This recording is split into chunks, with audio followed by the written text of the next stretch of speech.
এর আগের ভিডিওতে আমি এমসিকিউ সমাধান করে দিয়েছিলাম। এখন আমি এসিকিউটা তোমাদের সমাধান করে দেব। তো প্রথমেই আমরা আলোচনা করব গদ্যাংশ নিয়ে। তো আমি সব প্রশ্নের উত্তর লিখতে পারছি না, আমি মুখে বলে দিচ্ছি, তোমরা একটু শুনে নাও।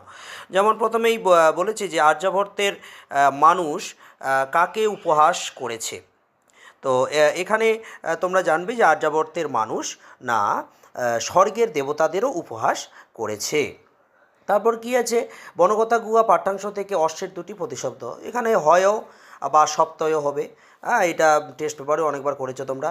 তারপর 3 নাম্বার কি, সংবৃতম। সংবৃতম শব্দের অর্থ কি? সংবৃতম মানে হচ্ছে বন্ধ হয়ে যাওয়া। তারপর কি বলেছে না, 4 দাগের প্রশ্নটি হলো আর্যাবর্তের শিক্ষা ব্যবস্থা কীরূপ ছিল। আমরা সবাই জানি যে আর্যাবর্তের শিক্ষা ব্যবস্থা ছিল আচার্য কেন্দ্রিক শিক্ষা ব্যবস্থা প্রচলিত ছিল, যেখানে শিক্ষা গুরু তার শিষ্যদের এবং আর্যাবর্তের প্রজাদের সুশিক্ষার সাহায্যে সৎ উপদেশ বিতরণ করে অজ্ঞান থেকে জ্ঞানের আলোকে নিয়ে যেত। আর অবশ্যই গুরুকুল কেন্দ্রিক ছিল এটা। এবার আমাদের কর্মেন্দ্রিয়ানি কয়টি, এটা টেস্ট পেপারে অনেকবার এসেছে। কর্মেন্দ্রিয়ানি কয়টি? 5টি। আমরা সবাই জানি, বাক, পানি, পাত, বায়ু, পাদ এবং উপস্থ।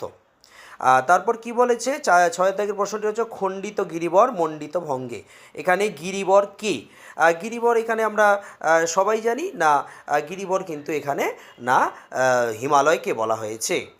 আচ্ছা, এরপর কি? এরপর 7 দাগের প্রশ্নটি মুনিবর কন্যে। মুনিবর কি? মুনিবর হচ্ছে এখানে জহ্নু মুনির কথা বলা হয়েছে। নৈষ্কর্ম কি? নৈষ্কর্ম হলো মোক্ষতা। আমাদের এরপরের প্রশ্ন কি? এরপরের প্রশ্ন হলো নাট্যাংশ থেকে না, ইন্দ্রবর্মার উদ্বেগের কারণ কি? আমরা সবাই জানি যে ইন্দ্রবর্মার উদ্বেগের কারণ হলো তার বিবাহের জন্য তিনি উদ্বেগী ছিলেন, কারণ অমাবস্যা তিথিতে তার বিবাহ হবে, কিন্তু সেই অমাবস্যা তিথি আসতে 4 দিন বাকি, কিছুতেই কাটছে না, তাই তার উদ্বেগ। তারপর কি বলেছে, 10 দাগের প্রশ্নটি হচ্ছে ত্বমনু কাচিত ইন্দুবদনা চ। এখানে ইন্দুবদনাকে আমরা সবাই জানি, ইন্দুবদনা, ইন্দু মানে হচ্ছে চাঁদ, ইন্দুবদনা মানে এখানে কৌমুদীকে বোঝানো হয়েছে। আচ্ছা, 11 দাগের প্রশ্নটি হলো বাসন্তিক স্বপ্নম সংস্কৃত ভাষায় কে অনুবাদ করেছেন? সবাই জানি শ্রীকৃষ্ণমাচার্য। এরপর 12 দাগের প্রশ্নটি হলো কি, বিহায় পদের অর্থ কি? এখানে বিহায় পদের অর্থ হচ্ছে ত্যাগ করা। এরপর সাহিত্যের ইতিহাস। সাহিত্য ইতিহাসের আমার প্রশ্ন কি রয়েছে, 13 দাগের প্রশ্নটি হলো অভিজ্ঞান শকুন্তলম এর বিদূষকের নাম কি? সহজ প্রশ্ন, মাধব্য এর উত্তর হবে। তারপরে 14 দাগের প্রশ্নটি হলো একটি ভারতীয় প্রাচীন শল্য চিকিৎসা গ্রন্থের নাম। সবাই জানে শল্য চিকিৎসা মানেই হচ্ছে আমাদের সুশ্রুত সংহিতা।